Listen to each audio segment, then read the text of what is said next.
Assalamualaikum warahmatullahi wabarakatuh. Alhamdulillah wassalatu wassalamu ala Rasulillah wa ba'd. Sidang penonton yang dirahmati Allah.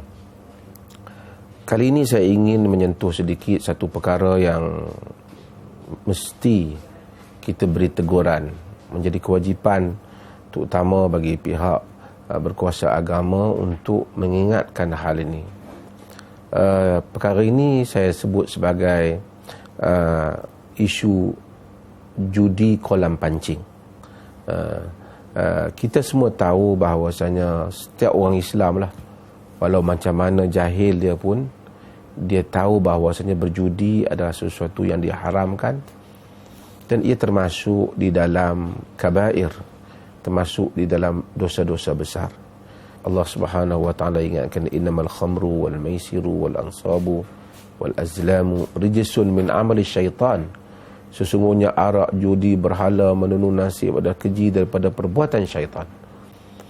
Kita mungkin tak perasan, kita tahu judi haram, kita kadang-kadang tak perasan bahawasanya apa yang kita lakukan itu merupakan judi yang diharamkan. Kadang-kadang kita perasan, tapi kita tidak mempedulikannya. Mudah-mudahan kita tidak termasuk dalam hal itu. Antara yang saya lihat berlaku dalam negeri ini, dan saya percaya tempat-tempat lain juga berlaku, ialah pertaruhan yang diletakkan ataupun yang berlaku di kolam pancing.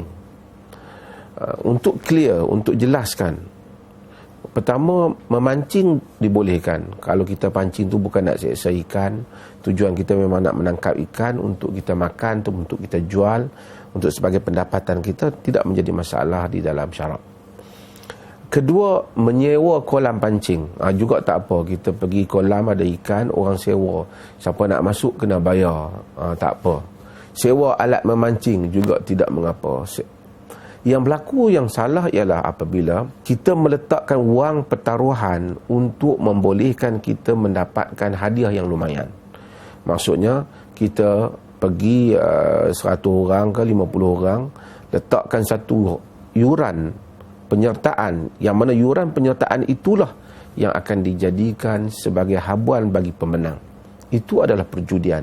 Dia sama saja macam kita pergi tikam ekor dan seumpamanya, di mana dari mereka akan collect daripada duit-duit yang dibayar itu, akan dijadikan sebagai wang ataupun akan dijadikan sebagai bayaran kepada hadiah yang diberikan. Ini berlaku hatta di negeri kita. Saya lihat sehingga panjang kereta. Kenapa? Sekali masuk RM45. Kalau lagi tinggi hadiah tu, lagi tinggilah yurannya. Mereka tangkap, bahkan ada kolam ikan yang mana ikan itu ditangkap ataupun dipancing, selepas dapat dilepaskan semula hanya untuk ditimbang. Selepas ditimbang untuk ditentukan siapakah pemenang. Satu kali masuk bayaran ada sampai RM50. Kalau 100 orang sudah berapa ribu, dan peserta akan dapat, tentulah penganjur juga akan dapat. Ia bukan yuran masuk kepada tempat pertandingan. Kalau masuk yuran untuk bayar facilities di sudut kita nak bayar makan dan minum, itu diizinkan. Tetapi ia adalah wang untuk membolehkan, dalam arti kata yang menang memperoleh wang yang banyak, yang kalah akan kerugian. Maksudnya RM50 burn, hangus. Bukan hangus kerana menggunakan facilities, tapi hangus kerana dibayar kepada pihak yang menang. Itu adalah hakikat judi, perjudian yang diharamkan oleh Allah Subhanahu Wa Taala, dan dia menjadi ketagihan akhirnya. Macam orang pergi letak duit RM50, RM50, RM50, 4 orang, siapa menang, duit tu dapat pada dia. Lawan dam ke, dia lawan chess ke, dia lawan apa saja. Hakikatnya itu adalah judi. Dan ini mesti dihentikan. Kena sensitif. Tak boleh kita sebagai orang Islam terlibat dalam hal ini, kerana ia termasuk dalam dosa-dosa besar, dan wang yang kita perolehi daripada judi ialah wang yang diharamkan oleh Allah Subhanahu Wa Taala.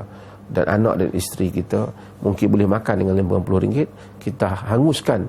Bukan kerana hobi memancing, hakikatnya memang memancing dibolehkan, tetapi kerana pertaruhan yang kita letakkan di kolam pancing. Itu yang saya namakan dengan judi kolam pancing.